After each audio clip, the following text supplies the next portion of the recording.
Hi everyone, welcome back to Asmita foods and blogs. ఈరోజు వీడియోలో mushroom కర్రీని ఎలా తయారు చేసుకోవాలో చూద్దాం. మిక్సీ జార్ తీసుకొని కొన్ని వెల్లుల్లి, కొంచెం అల్లంని చిన్నగా కట్ చేసుకొని వేసుకోవాలి. ఒక ఆనియన్ని చిన్నగా కట్ చేసుకొని వేసుకోవాలి. ఇలా ఆనియన్ని వేసుకోవడం వల్ల గ్రేవీ బాగా వస్తుంది. కొంచెం కొత్తిమీర,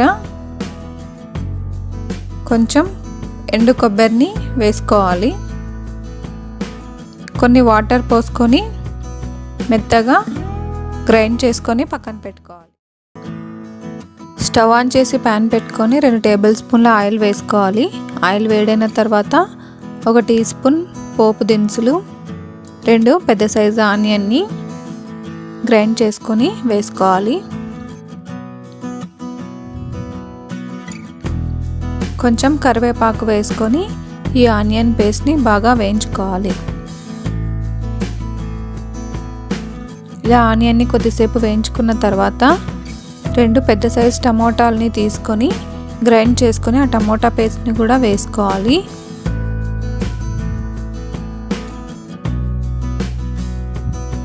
ఇందాక గ్రైండ్ చేసి పెట్టుకున్న మసాలాను కూడా యాడ్ చేసుకోవాలి.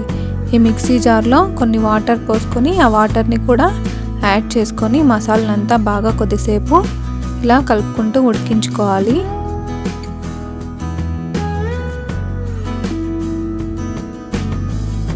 ఇలా కొద్దిసేపు ఉడికించుకున్న తర్వాత 1 టేబుల్ స్పూన్ కారం పొడి, 1/4 టీ స్పూన్ పసుపు, 1 టేబుల్ స్పూన్ ధనియాల పొడి వేసుకొని అంతా కలుపుకోవాలి.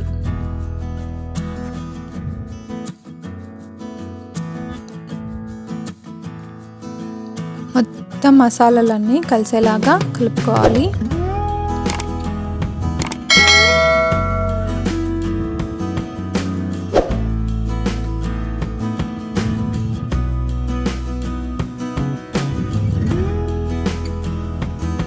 ½ గ్లాస్ వాటర్ పోసుకొని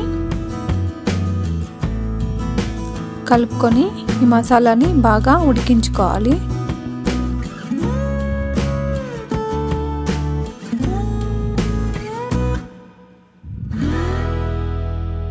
రుచికి సరిపడినంత ఉప్పు వేసుకొని కలుపుకోవాలి.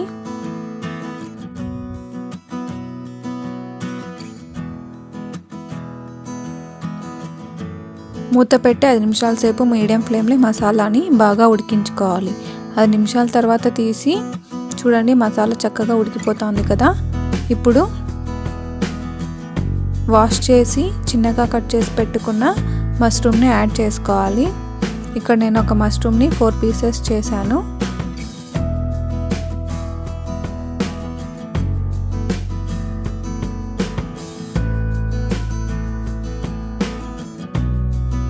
మూత పెట్టి 7 to 8 మినిట్స్ లో ఫ్లేమ్లో ఉడికించుకోవాలి. మష్రూమ్స్ని ఎక్కువగా ఉడికించుకోవాల్సిన అవసరం లేదు, త్వరగానే కుక్ అయిపోతాయి. 8 మినిట్స్ తర్వాత తీసి 1/4 టీ స్పూన్ చెక్క లవంగాల పొడి,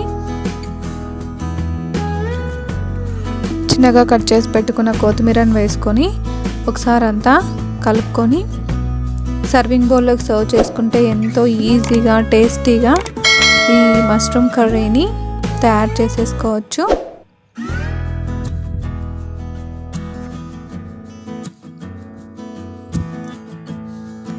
మష్రూమ్ కర్రీని ఎలా తయారు చేసుకోవాలో చూసాం కదా. ఈ రెసిపీ మీకు నచ్చినట్లయితే లైక్ చేయండి, మీ ఫ్రెండ్స్కి రిలేటివ్స్కి షేర్ చేయండి.